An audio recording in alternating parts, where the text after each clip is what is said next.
Hi, it's Dwyer, gamblersadvisory.com, dwyervip.com. Remember, the opinion you should follow should be your own. Just consider this video to be a second opinion from a complete stranger online. Now, viewers know that I'm not afraid to suggest bets that go against people like Manny Pacquiao, big names in boxing. If you were with me on that Marquez fight, you did better than okay. Well, what do you think the odds would be if Adrien Broner, widely viewed as one of the sport's absolute best pound for pound, he's on my pound for pound list right now, right at Dwyer top10boxing.blogspot.com.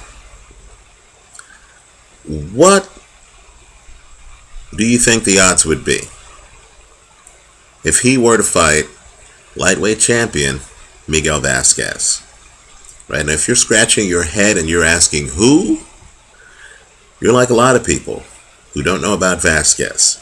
Right? Vasquez is really one of these undiscovered pearls in an oyster. What do you think the odds would be on that fight? 3-1? Is that too low? 4-1? 5-1? Who do you think would be favored? I'm sure by now most of you are yelling at the YouTube video saying, of course, Broner. Who could think anything else? Well, people know my long-standing philosophy that I believe profits are found in the gap between what people think and what's actually going on. On this day, December 11th, 2012, and for the next 2 years, absent something new happening, an injury or something like that, put me with the crowd, and it might be a small crowd right now, that believes that lightweight champion Miguel Vazquez beats Adrien Broner. Now let me just say, styles make fights, right? Any analysis you do can't be on past performance against guys who don't have similar styles. Now I've spent some time looking at the Gesta Miguel Vazquez fight that took place on the undercard of the Manny Pacquiao Marquez fight last weekend. Now, people here online know I picked Vasquez in that fight. Gesta was supposed to have some big debut against some vulnerable champion, right? Gesta is an athlete. He's very dramatic. He gets knockouts. He has hand speed. What I want people to do is to look at that tape. I know it looks like Gesta has an off night. He doesn't. He just cannot fight as fast as Miguel Vazquez demands his opponent to fight.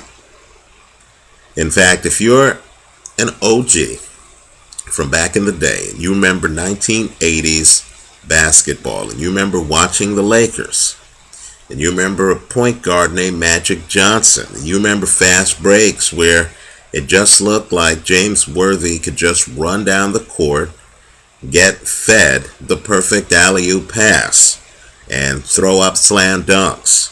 If you remember the Showtime era in Los Angeles, and basketball the way it used to be, not half court, but full court, where guys were running, where everything went through the point guard, and the point guard, even with a dominant center, Kareem Abdul-Jabbar, who could make this a half-court game, even with the tools for a half-court game, kept overmatched teams running up and down the court, playing full court basketball doing something back then we called a fast break, right? Very different than today, where we're focusing on LeBron beating a guy or a big three and they're, doing some triangle stuff. Look, no, this is old school. This is Bob McAdoo running down behind Magic. So if Magic didn't see something under the rim, he threw it over his shoulder,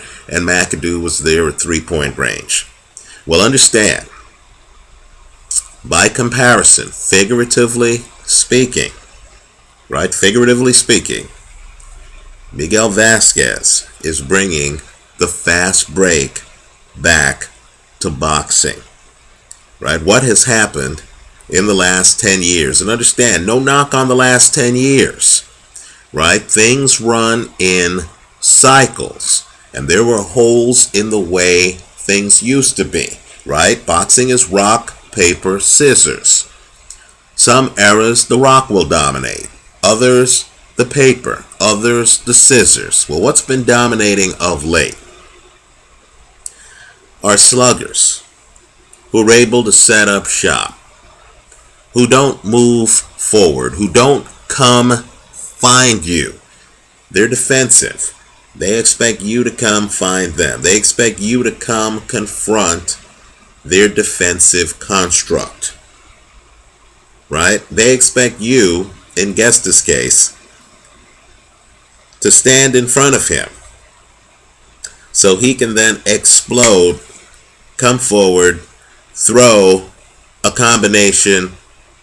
He can do it because he can find you, because you're right in front of him, right? So the bout becomes really about a series of explosions where the guys are facing each other. Who's going to be able to explode and knock out the other guy, right? Guys literally, this is the era of the ambush fighter.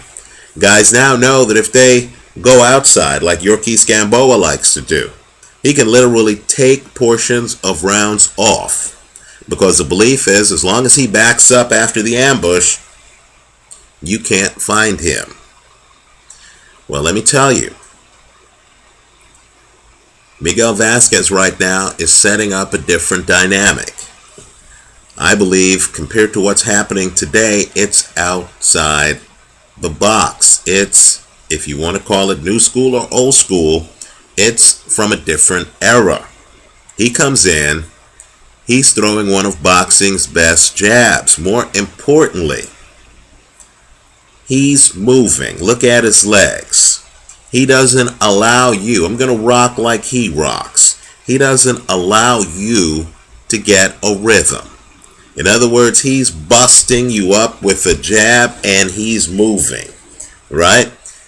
He comes this way, he's hitting you with the jab. He moves off at the side, he hits you with the jab. If you're set up in a defensive construct, in fact, I'll show you one that looks familiar. Hand draped like this, I got my other hand set up and I'm just here. I'm threatening a left hook. If you come close enough, if you're lazy over here, I'm going to come with the right. If you're like this, which seems to be the rage, and you're all D'd up, right? I saw even Andre Berto trying this style against Robert Guerrero, right? High shoulder, your turn to the side, and you're all D'd up. You're all wrapped for Christmas, right? You're all D'd up. You have your defense. You have your marginal line. If you're all set up, you're going to have one hard time finding Miguel Vazquez, because Vasquez is pumping a jab and he's keeping you moving. He can bounce. He has great legs. He can move. The fight does not start until you're able to get by Miguel Vazquez's jab. And if you're not, if you're one of these defensive fighters in a defensive shell, expecting Vasquez to come to you, regardless of your hand speed, you're going to lose several rounds. And then what you're going to find is Vasquez is a series of layers, right? There's a moment in the Mercito Gesta fight. Early, I believe it's the first round, where these guys come out to the middle of the ring. Right? Vasquez is just peppering him with jabs and moving around him, circling him. Right? Gesta, and who knows what preparation he had. I understand he spent a lot of time getting in shape. He was in the best shape of his life. Unfortunately, getting ready for a fight also includes strategy. Gesta understood early that Vasquez wasn't giving him an opportunity to set his feet. Gesta wasn't there for a boxing match. He was there for a fight. So in the first round, when he figures out that Vasquez isn't going to give him enough time to actually set up his construct, get his balance right so he could explode and throw a punch, when he realized that Vasquez, by moving, was going to keep him moving, and that he wasn't going to have the second or two that he needed to get his balance, right, to actually set it up so he could explode with some explosive counter or lead.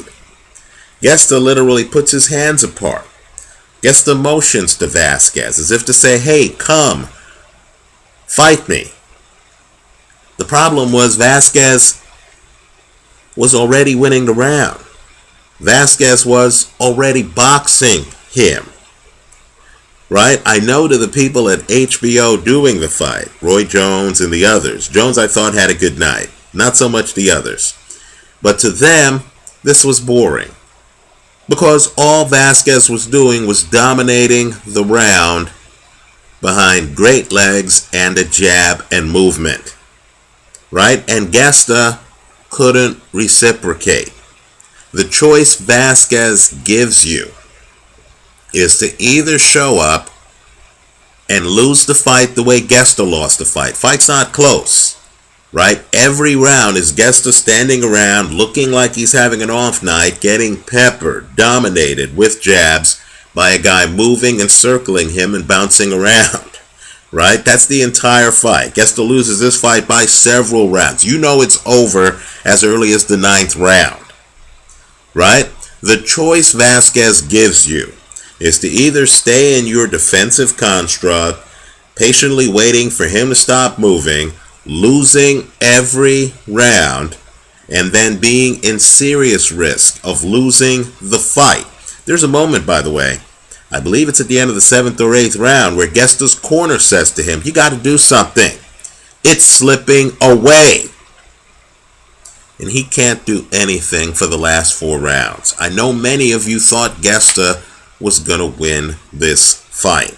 He can't do anything for the last 4 rounds.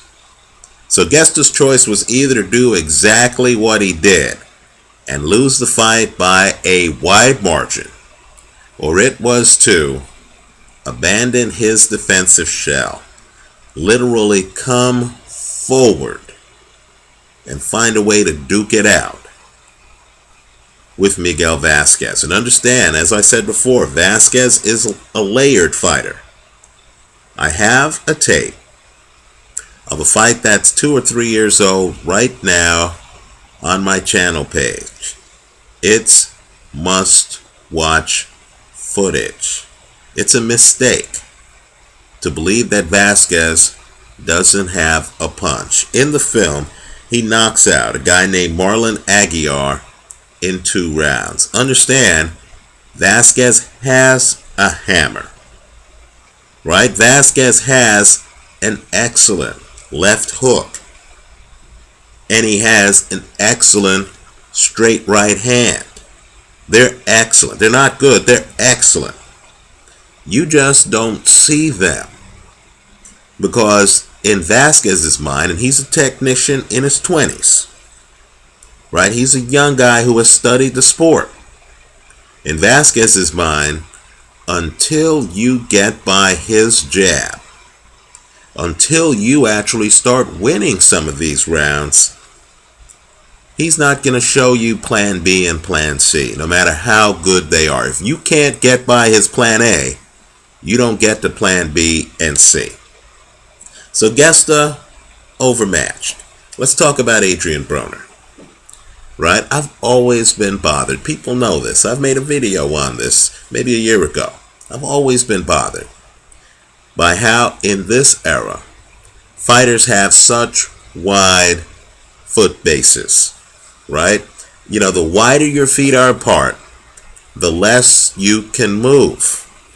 I can't even imagine a guy being taken seriously against a Ray Leonard or an Ali back in the day if he had his feet so wide apart that he couldn't move. What I encourage everyone to do is to look at how even slightly past his prime, rusty from 3 years of inactivity, Ray Leonard is moving against Marvin Hagler. Right? Leonard, that fight, knew he couldn't stand in front of Hagler, so he's moving. And I don't mean running away like Amir Khan did late against Marcus Maidana. No, I'm talking about moving like that early in the fight for strategy reasons. Not because you're hurt, but because you want to get the other fighter out of his shell. Ray Leonard understood you could not fight Marvin Hagler with Hagler standing there. Just didn't work, right? Likewise, you can't fight Adrien Broner with Broner standing there, right? You can't. You have to get him to move. Well, my point to you is this. Just like with an army, if I'm wearing a defensive shell, I can be set up for bear. I can have the world's great defense for when you attack me. But if that's my construct and you actually force me to go mobile, to come find you like Ray Leonard forced Marvin Hagler to come find him, that defense starts to fall apart. Especially when the guy I'm fighting doesn't even have to get close to me to land his jab.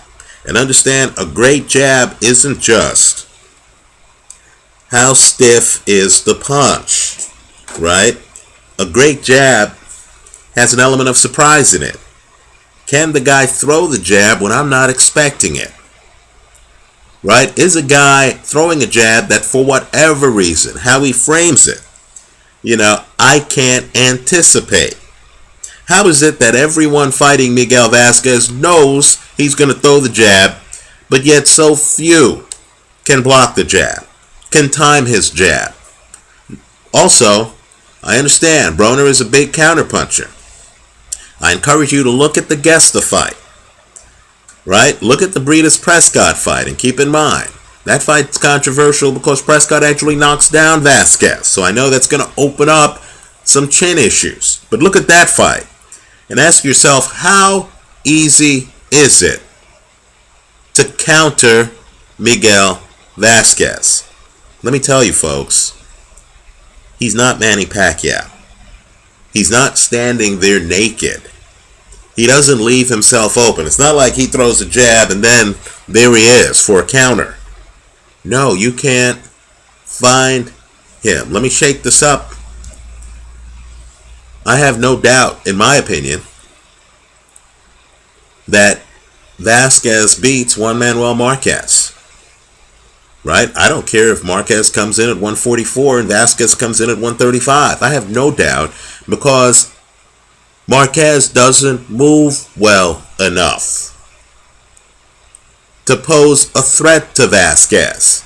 Right? Vasquez can beat Marquez just outside shooting a jab. This is the way boxing, by the way, used to be. Right? Guys like Ali came in, and if you couldn't close the distance between Muhammad Ali and you were going to lose that fight, because he was able to land his jab, and if you couldn't get by Ali's jab, you were finished. Right? Finished. Well, let me tell you, Miguel Vazquez has brought that dynamic back to a sport where, as I watch it of late, I see guys laying on ropes. Don't get me wrong, this is high skill stuff. Guys are laying on ropes, waiting for you to come find them, right? Guys are coming in, duking it out with you like Yorkis Gamboa does. Then he backs away, and he's not even throwing punches when he backs away, right? He just backs away after throwing some power shots, and he's just hanging out outside, right? Let me point out, online I've criticized Gamboa. I think I did a video maybe a year and a half ago criticizing Gamboa. What happens if Gamboa comes inside and runs into a stiff jab? Can't even land his hooks. What happens if when he backs away, a guy with great foot speed and a jab follows him as he backs away? Right? Again, rock, paper, scissors. All I'm saying here is we've gotten away from guys with great mobile jabs and footwork who can fight outside. Right? Looking at the Manny Pacquiao fight, I'm surprised by how Pacquiao needed to fight inside against Juan Manuel Marquez. Right? I personally believe an Ali-Joe Louis fight is a mismatch. Because as good as Joe Louis was, as short and as hard as Joe Louis threw his punches, it doesn't matter if he can't catch up to a more mobile fighter operating behind a jab. Right? I believe that fight would be Ali circling him, busting up his face with a jab and combinations from outside. Let me say, Adrien Broner, in my opinion, doesn't move well enough. I know he had a great last round against Escovedo where he's on his front foot. Great. But Escovedo didn't have the sledgehammer jab to keep him honest when he came forward. I don't believe Adrien Broner moves well enough, has the construct to beat Miguel Vazquez. I know it sounds laughable today, December 2012. Okay, fine. I know Broner is riding high and he's looking great in fights.